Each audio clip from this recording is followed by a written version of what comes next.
A big win for Aston Villa at Brentford this evening, a 1-0 victory. These are always the best away games. A slender win where you've got to suffer at the end. It makes it feel like you really have earned those 3 points. Just quickly out of the press conference now, so that's what's in my head at the moment. Thomas Frank, pretty seething really about the defeat for his team, and I mean you can understand that because it was a pretty close run thing, especially at the end. Lewis Potter hitting the post in the 71st minute, I think, and a few penalty claims that went against Brentford for Villa.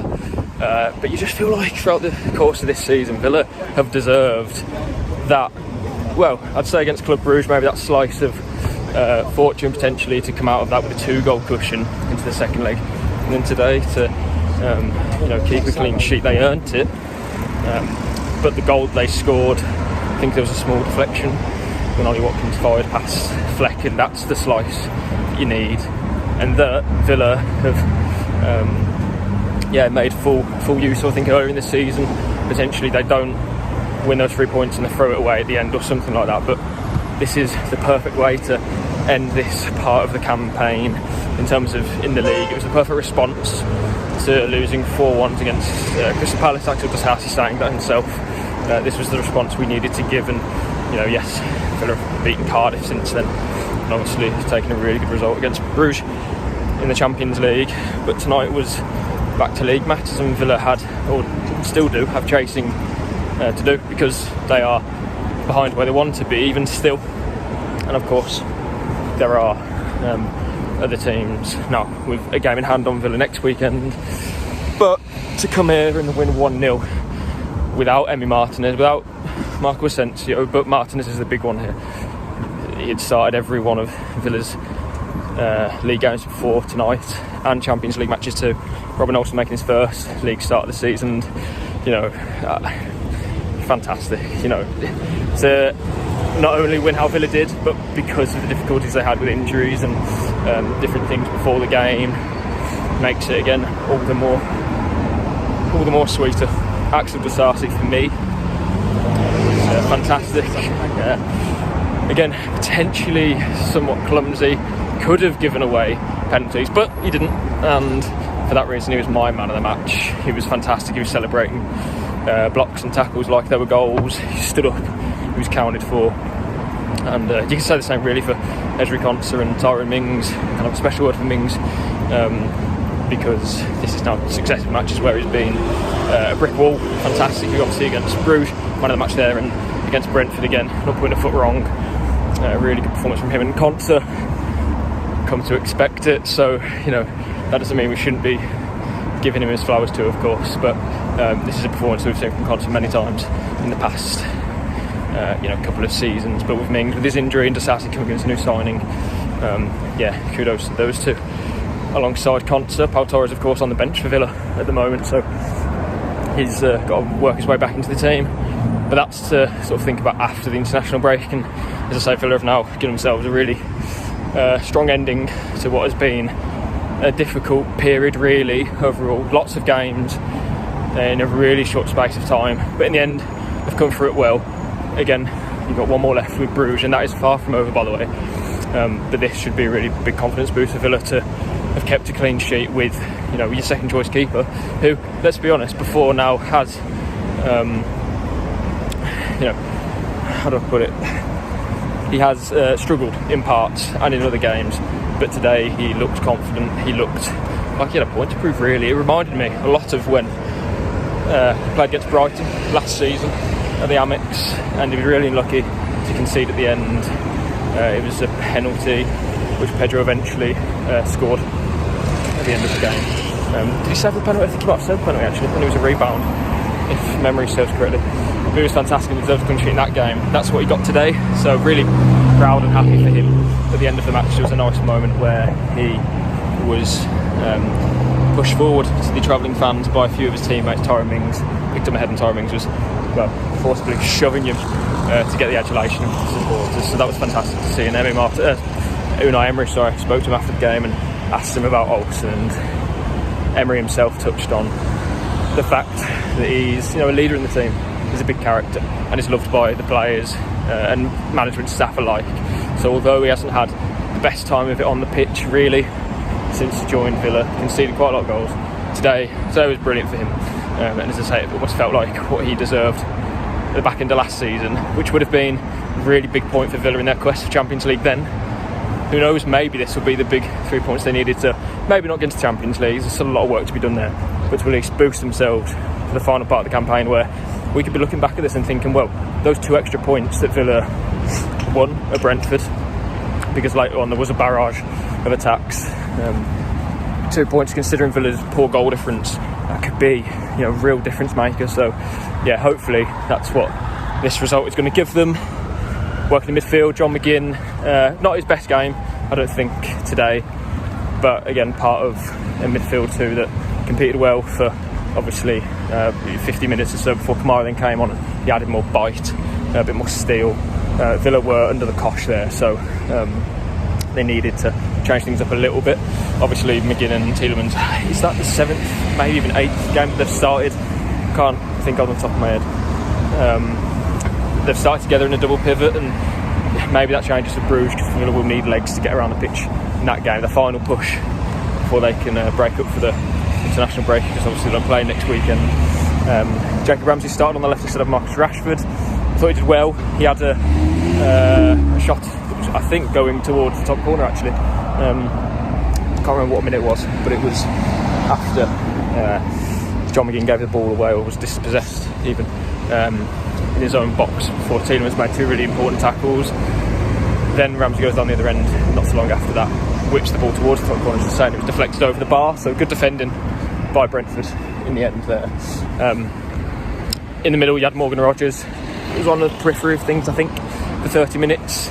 But again, this is an away game against a difficult place, a difficult team to play against. Sorry, they haven't won many games, Brentford. I think that's now 7 league games in all 7 league games at home that they haven't won in after tonight. But they are so competitive, and you have to match them for their determination to win those second balls, and their running, all of that. You have to match Brentford's, and if you don't, then you'll become unstuck, essentially. So while some Villa players weren't necessarily involved from an attacking point of view, you can't overlook the defensive work that they put in, because this is a team effort to go to Brentford and not concede. Few teams have done that this season. On the right, Leon Bailey started, came off half time. Mike Cash came on. I think Villa did look a bit more secure, and again they were coming under attack, so maybe it might not have looked as secure because they were under attack, as I say. But Watkins had scored early in the second half, don't forget. But in terms of the structure and the shape, Villa didn't really concede many chances, to be honest. I mean, Lewis Potter hits the post, and I don't know quite how to put it, but I don't know how the ball went through about 3 or 4 bodies as it did. I thought Villa would get a block in there, so that was probably unlucky more than anything, and it did hit the post. Olsen was close to it anyway. Maybe he saves it if it's a yard inside the post. But Villa were strong again. Disasi, a couple of moments where Villa maybe have considered the penalties, because you never know with referees these days. The first one slips, takes Cash out, and in doing so, I think, I can't remember the play, was it Shard falls over in the box, and then another one where Shard, I think, is trying to win a foul, to be honest. I think that would have been very soft if it was given, in my opinion. Sassy's a strong big guy. Most things, whether they're humans or whatever it is, are going to fall over when, if you're coming into Sassy's path. The guy is huge, he's so powerful, wins all his aerial duels. He's a real threat in the box from an offensive point of view and a defensive point of view as well, making blocks, defending his box. It's something that you love to see, especially when you're coming away from home. This is why in our sort of preview we did on Claret and Blue, I said, well, let's not make another 3 changes to the back line, let's keep it the same. Defend your box, stand up, be counted for. And that's exactly what Villa did today. So walking back, I've got a smile on my face.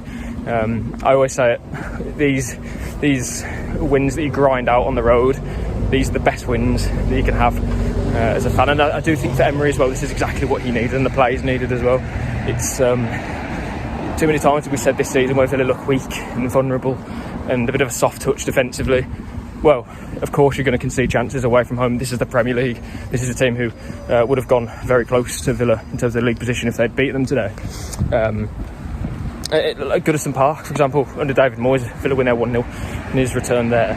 Calvert-Lewin has a good chance at the end of the game. These things are going to happen. You're never going to go to an away ground, or most away grounds anyway, with teams who aren't, in the bottom 2 or whatever, and not concede a single chance. So Villa, they deserved, is what I'm trying to get at.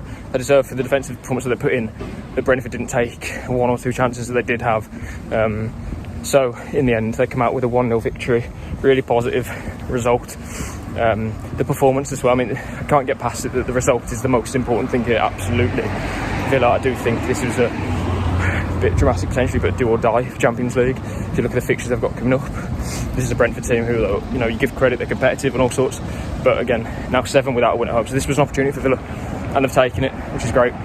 But they haven't done that in previous matches. They didn't take advantage of playing at home to Ipswich and West Ham and going to Wolves between those matches. Other teams who have struggled for form, Villa is the team who they've then played and bounced back from. So positive that this time they've taken that opportunity, which is really positive. So going into Wednesday now, Club Brugge, second leg.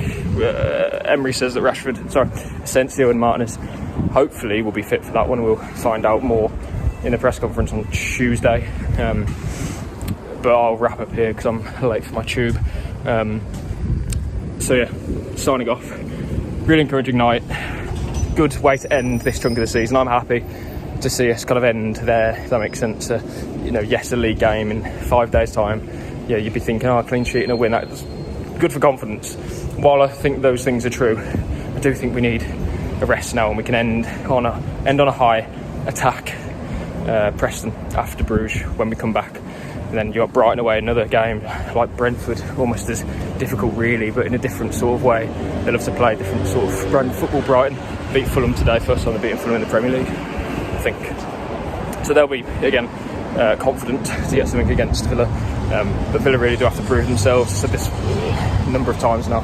It's now up to them to prove themselves that they can finish or compete for top 4, top 5. If not, they'll land in 6-7 positions, and hopefully that's Europa League. And of course you have the FA Cup as the sort of the elephant in the room really. That's a massive opportunity for them to finish in Europe, to gain access to Europe via a trophy. Two things ticked off there. I mean, a trophy that we're football fans to see our team, to follow our team, but the success it brings in terms of trophies, that's why you follow your team home and away. So a trophy would have been the kind of be all and end all for me, and I'm sure a lot of others this season anyway, but if it gives you access to Europe that you don't get via the league, then that's a massive bonus. So Villa 3 games away from that, 3 wins away from that. Of course it's not that easy. You've got to play Wembley twice and against 2 obviously good sides after Preston as well, who you need to respect. But if Villa do give themselves that kind of safety net almost of playing well in the league and getting results, well, if they are knocked out in the FA Cup at any point before the final, because obviously that's a realistic possibility, we haven't won anything for a long time, so we can't be banking on that. But if they do fall out of the FA Cup before the FA Cup final, which is played before, of course, this year for some reason, the final day of the Premier League season, well then they'll be in a good position anyway to then attack your last 4 or 5 games of the season, or whatever it may be, what situation they're in. They need to give themselves those assurances and those lifelines to achieve their objective for the rest of the campaign. But tonight, a really positive result, performance, really encouraging too. But the result for me, that's the most important thing as we approach the final 9 league games